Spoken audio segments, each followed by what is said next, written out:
Salamat.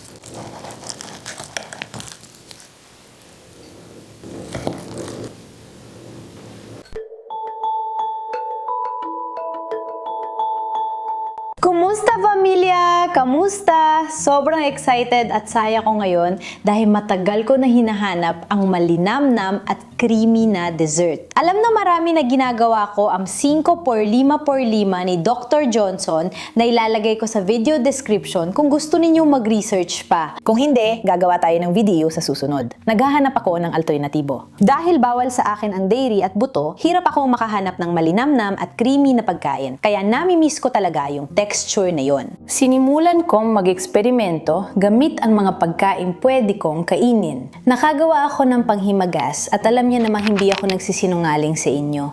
Isang panghimagas na nakakabighani. Sobrang sarap, sobrang sarap, sobrang sarap. Parang flan ang style at meron siyang ganung klaseng creaminess. Sigurado akong magugustuhan nyo at ma-enjoy nyo ang recipe na ito. At ang pinakamagandang parte ay healthy ito. Sa tingin ko, pwede pa nga natin itong gawing almusal o merienda. Kaya tara, simulan na natin ang recipe.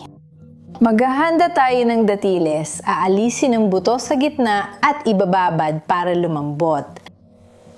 Tatanggalin natin ang buto ng 33, mga 33 datiles, tantya lang yan. Tulad ng nakikita nyo, maliit lang ang mga datiles na ito, hindi sila malalaki. Kita nyo, medyo maliit lang talaga ang datiles na ito.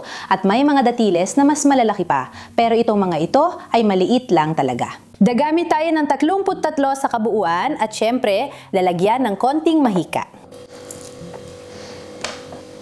Ayan, meron na tayong 33. Iminumungkahi ko na mag-ingat kayo habang ginagawa ito, huwag kayong magkamali. Huwag mag-iwan ni isang buto kasi ilalagay natin ito sa blender at sobrang tigas ng buto ng datiles na pwedeng makasira ng blender. Ibabad natin ito ng ilang oras hanggang lumambot. Pwede rin itong ibabad mula kagabi para mas praktikal. Kasama ang pinaghalong tubig, pwede natin itong itabi para sa ibang lutuin o gawing juice dahil napakatamis at malasa nito. Gagamit tayo ng 4 na itlog.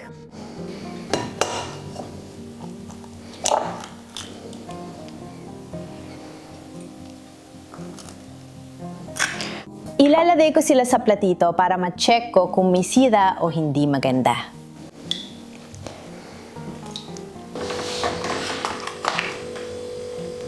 Magdadagdag tayo ng isang malaking kutsara ng langis ng niyog. Nilalagay ko lang dito ang mga sangkap para makita ninyo, pero ilalagay din natin sa blender, kaya pwede nyo na ring diretso ilagay doon. Magdadagdag tayo ng 2 tasa ng gatas ng niyog. Dito, meron akong 2 tasa na kapag tinimbang ay mga 525 gramo, para lang may iba pa kayong reference. Magdadagdag tayo ng vanilla. Lagi, kapag bumibili kayo ng vanilla, siguraduhin ninyo na hindi nakasulat na pagkain na gawa sa vanilla o kung anumang katulad nun, kundi dapat nakasulat ay vanilla extract o gaya ng nakalagay dito sa sangkap, vanilla maceration. Ibig sabihin, totoong vanilla talaga ito. Yan ang mahalaga. Maglalagay ako ng isang malaking kutsara nito. Na yun, ilalagay na natin ang mga datiles. Magdadagdag tayo ng 1 tasa ng ginadgad na niyog na katumbas na 100 gramo na niyog.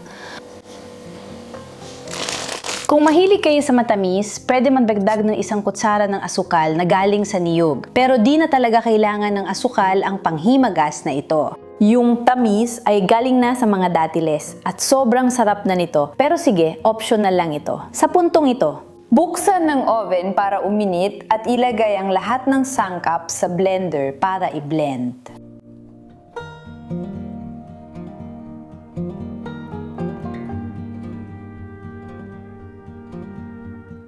Nailagay ko na lahat ng sangkap dito.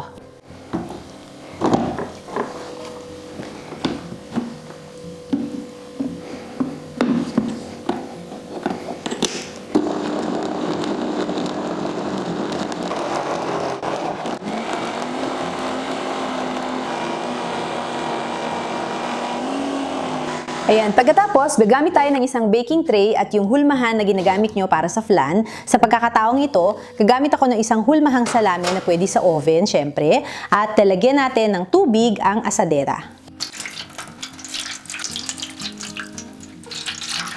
Ibubuhos natin ang mixture dito.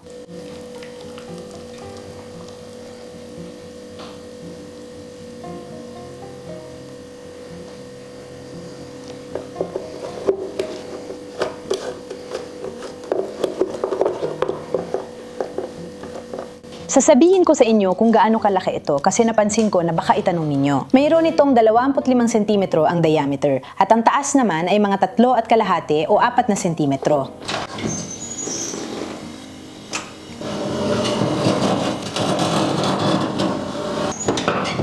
Isaset natin ang oven sa medium heat mga 100 at 80 degrees at iiwan natin ito ng mga 30 hanggang 40 minuto higit kumulang. Depende ito sa hulmahan at sa oven. Malalaman ninyong luto na ang panghimagas kapag tinusok at hindi na likido kundi buo na.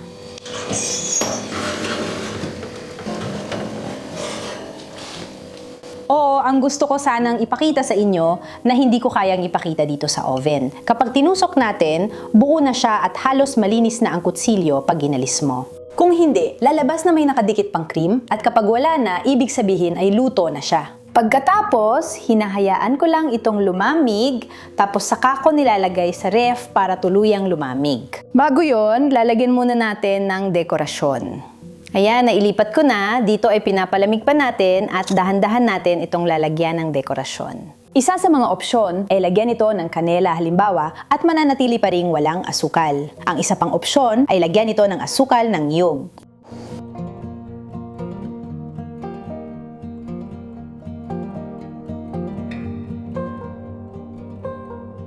Sa kabila, lalagyan natin ng asukal ng niyog. Lalo na sa kaso ko. Kasi kung magbabahagi ako kay Noah na pinakabata, sa tingin ko hindi niya magugustuhan ng kanela. Kaya pwede natin budbudan ng kaunting asukal ng niyog.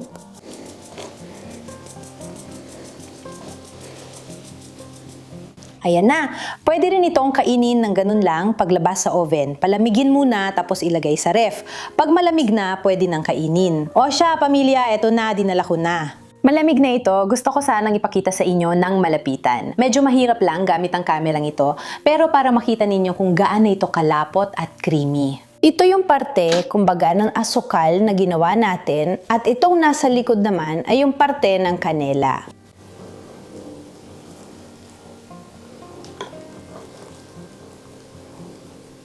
Tingnan ninyo ito. Ang ganda ng itsura at napakasarap. Napakasarap talaga. Kailangan ninyong tikman. Napakasarap talaga. Ilalapit ko sa inyo.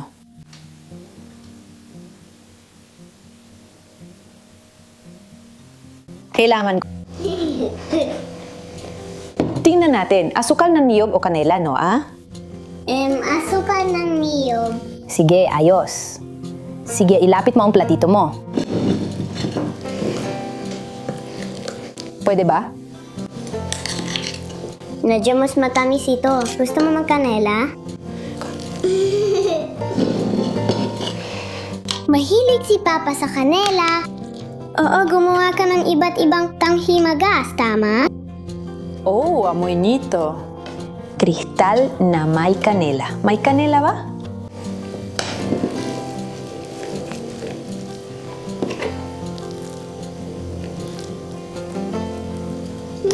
Anong gusto mo? Asukal na niyog o kanela? Gusto ko ng kanela.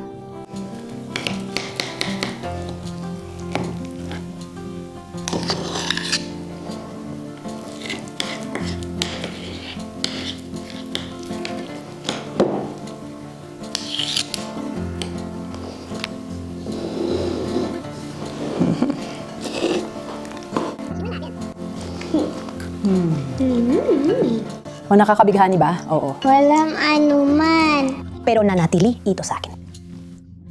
Sa akin ba? Matamis ba ito? Gusto ko ito. Hindi kanela, di ba? Asukal ng niyog para hindi. Sige. Para sa akin, may kanela ang astig.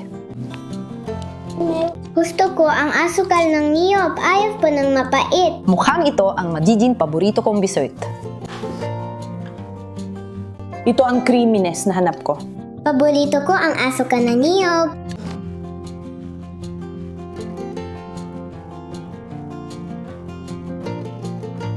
Masarap ito, Mami. Sobrang sarap. Pamilya, hanggang dito muna. Ano masasabi ninyo sa dessert at ideyang ito? Sabihin kung gagawin ninyo at i-comment kung nagustuhan ninyo. At syempre, kung nagustuhan mo ang video na ito, kung sa tingin mo ay maganda ito, kung ginawa mo ang recipe at nagustuhan mo ang dessert na ito, pakiusap, bumalik ka, bigyan mo ako ng thumbs up, i-share mo ito sa mga mahal mo sa buhay. Mag-iwan ng komento para malaman ko ang opinion mo. Sigurado ako magugustuhan nyo ang dessert na ito. At sa Facebook page, pwede niyo i-share sa akin ang mga larawan kung talagang ginawa ninyo ito. Pwede rin kayo magpadala ng mga larawan doon dahil pwede itong i-share. Pwede niyo rin akong itag sa mga larawan sa Instagram kung gagawin niyo ang dessert na ito. Maghahanap ako ng iba pang alternatibo para sa 5x5x5. Dahil maraming tao ang humiling nito sa akin. At alam ko maganda ito, magiging malaking tulong talaga. Kaya magpapatuloy akong magdagdag ng masasarap at healthy na mga recipe. At pwede para sa 5x5x5, isang halik para sa inyo. Isang mahigpit na yakap sa inyo. No? Hanggang sa susunod. Paalam.